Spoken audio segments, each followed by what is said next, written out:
شروع کرتا ہوں اللہ کے نام سے جو بڑا مہربان نہایت رحم کرنے والا ہے۔ السلام علیکم دوستو، welcome on S G A stories. روایت کیا جاتا ہے کہ بنی اسرائیل میں ایک شخص رہتا تھا، اس کے 2 بیٹے تھے اور اس کے پاس ایک خاص نسل کا کبوتر تھا۔ اس بوڑھے شخص کو اپنے کبوتر سے انتہائی پیار تھا۔ اپنے باپ کا اس کبوتر کے ساتھ پیار دیکھ کر اس کے دونوں بچے بھی اس کبوتر کو انتہائی چاہنے لگ گئے تھے۔ اس کبوتر میں یہ خاصیت تھی کہ وہ انسانی زبان کو سمجھ سکتا تھا۔ وہ سب ایک پریوار کے طور پر رہ رہے تھے۔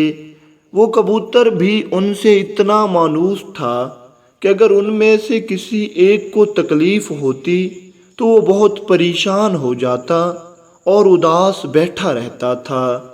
جب اس بوڑھے کا آخری وقت آ گیا تو اس نے اپنے دونوں بیٹوں کو بلایا اور ان سے کہا، یہ کبوتر میری نشانی ہے، اسے میری نشانی سمجھ کے تم اپنے پاس رکھنا۔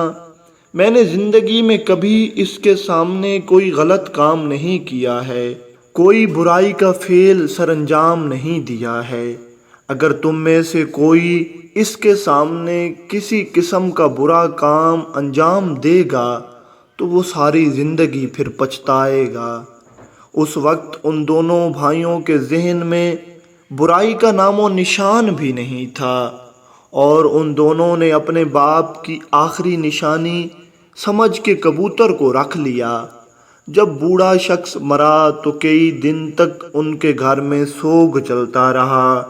وہ بھائی اور کبوتر پورا دن اداس بیٹھے رہتے تھے، لیکن آخر کار حالات کچھ ٹھیک ہو گئے اور وہ سب بھی ایک دوسرے میں گھل مل کر رہنے لگے۔ وہ دونوں بھائی اس کبوتر سے بے حد پیار کرتے تھے۔ ایک تو ان کے باپ کی نشانی تھی، دوسرا وہ بچپن سے اس کبوتر کے ساتھ پلے بڑھے تھے۔ جہاں بھی جاتے اس کبوتر کو ساتھ رکھتے۔ ان دونوں بھائیوں میں بہت پیار تھا۔ کبوتر بھی ان دونوں بھائیوں میں پیار دیکھ کر بہت خوش رہتا اور ہنسی خوشی ان کی زندگی کے دن گزر رہے تھے۔ کچھ عرصہ بعد بڑے بھائی کی شادی ہو گئی اور اس کی دلہن بھی اس گھر میں آ گئی۔ اب اس گھر میں 4 لوگ تھے، 2 بھائی، بڑے بھائی کی بیوی اور وہ کبوتر۔ سب کچھ ٹھیک چل رہا تھا۔ ایک دن وہ عورت اپنے شوہر سے کہنے لگی کہ تمہارا چھوٹا بھائی کچھ کام نہیں کرتا، سارا دن بس کبوتر کی خدمت میں لگا رہتا ہے اور تم سارا دن کماتے ہو، اسے بھی کہو کہ وہ بھی کوئی کام کیا کرے۔ تو وہ آدمی اپنی بیوی سے کہنے لگا، نہیں، وہ کبوتر میرے باپ کی نشانی ہے اور مجھے اپنے بھائی اور کبوتر سے بہت پیار ہے اور میں جب تک زندہ ہوں تب تک تو اپنے بھائی کو کسی مشکل میں نہیں ڈالتا۔ خیر، بات آئی گئی ہو گئی۔ چند دنوں کے بعد پھر اس کی بیوی نے یہی بات کی۔ شوہر نے پھر بیوی کو سمجھایا، بات پھر ختم ہو گئی، لیکن وہ بھی کہاں آرام کرنے والی تھی۔ وہ وقتاً فوقتاً اپنے شوہر کو یہ بات جتلاتی رہتی کہ تمہارا بھائی نکما ہے اور تم سارا دن کماتے ہو۔ کل جب اس کی شادی ہو گئی تو وہ بھی تو جائیداد میں آدھا حصہ لے گا۔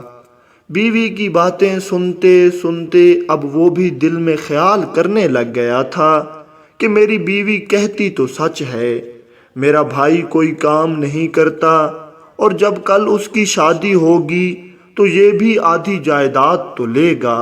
اور آہستہ آہستہ اس کے دل میں اپنے بھائی کے خلاف نفرت پیدا ہوتی گئی اور وہ بھائی جو ایک دوسرے پر جان چھڑکتے تھے، ایک عورت کی وجہ سے بڑے بھائی کے دل میں چھوٹے بھائی کے لیے نفرت کے نشان پڑ چکے تھے۔ یہ جان لے کہ عورت کا ایک بہت بڑا مقام ہے اور عورت بھی بری نہیں ہوتی۔ پاکستان کے بہت بڑے ڈرامہ رائٹر جناب خلیل الرحمن قمر صاحب نے میرے پاس تم ہو میں ایک بات لکھی تھی کہ عورت فطرتاً بے وفا نہیں ہوتی، اور جو بے وفا ہوتی ہے وہ فطرتاً عورت نہیں ہوتی۔ خیر سب بڑے بھائی کے دل میں نفرت پختہ ہوتی گئی، اور اتنی نفرت ہو گئی کہ اب وہ اپنے چھوٹے بھائی کو مارنے کا سوچنے لگا۔ ادھر جب وہ کبوتر یہ حالات دیکھتا تو بیچارہ بہت پریشان ہو جاتا۔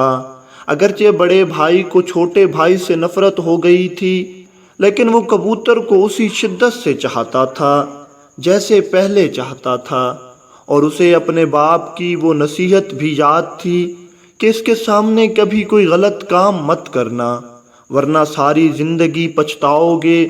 خیر ایک دن اس نے منصوبہ بنایا کہ میں اپنے چھوٹے بھائی کو دریا پر لے جاؤں گا اور وہیں جا کر اس کو پانی میں ڈبو دوں گا۔ نہ یہ زندہ بچے گا اور نہ ہی جائیداد کا بٹوارا ہوگا، اور سب کچھ میرے پاس رہ جائے گا۔ کبوتر کو جب یہ پتہ چلا تو بہت اداس ہو گیا۔ وہ دونوں بھائی دریا پر چلے گئے۔ جیسے ہی بڑا بھائی چھوٹے بھائی کو پانی میں ڈبونے لگا تو اس نے دیکھا کہ کبوتر دیکھ رہا تھا۔ اسے اپنے باپ کی وہ نصیحت یاد آ گئی تھی کہ اس کے سامنے کبھی کوئی غلط کام مت کرنا۔ اس طرح وہ اپنے اس ناپاک ارادے میں ناکام ہو گیا۔ اس نے کئی بار کوشش کی لیکن ہر بار وہ ناکام ہو جاتا۔ ایک دن اس نے سوچا کہ میں چھوٹے بھائی کے کھانے میں زہر ملا دوں گا جسے کھا کر وہ فوراً ہی مر جائے گا۔ اگلے دن جیسے ہی وہ اپنے چھوٹے بھائی کی طرف کھانا لے کر جانے لگا تو اس نے اس میں زہر ملا دیا، اور اس کو زہر ملاتے ہوئے اس کبوتر نے دیکھ لیا۔ بڑے بھائی نے کھانا جا کر چھوٹے بھائی کے سامنے رکھ دیا۔ جیسے ہی وہ بسم اللہ پڑھ کر ایک لقمہ توڑ کر کھانے لگا، وہ کبوتر آیا اور اس نے وہ نوالا چھین لیا۔ چھوٹا بھائی بہت پریشان ہوا اور حیرت زدہ بھی۔ ابھی وہ پریشان ہی بیٹھا تھا کہ کبوتر آیا اور وہ کھانا کھانے لگا۔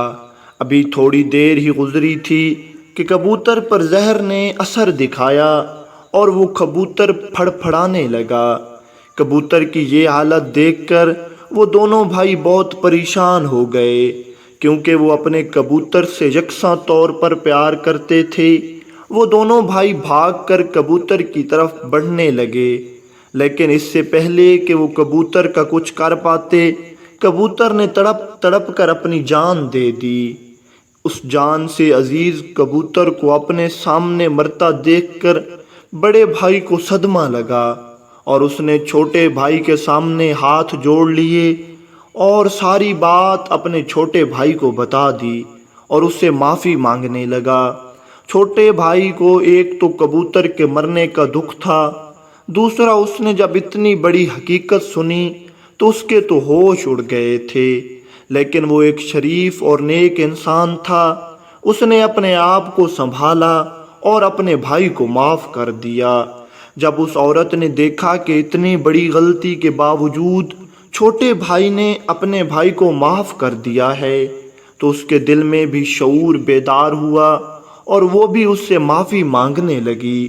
اس نے دونوں کو معاف کر دیا تھا، لیکن اپنے کبوتر کی موت پر وہ بجھا بجھا سا رہنے لگا تھا، اور ایک دن کسی کو بتائے بغیر وہ گھر چھوڑ کر کہیں چلا گیا، اور اس طرح ایک بھائی اپنے لالچ کی وجہ سے اپنے جان سے عزیز بھائی اور کبوتر سے ہاتھ دھو بیٹھا۔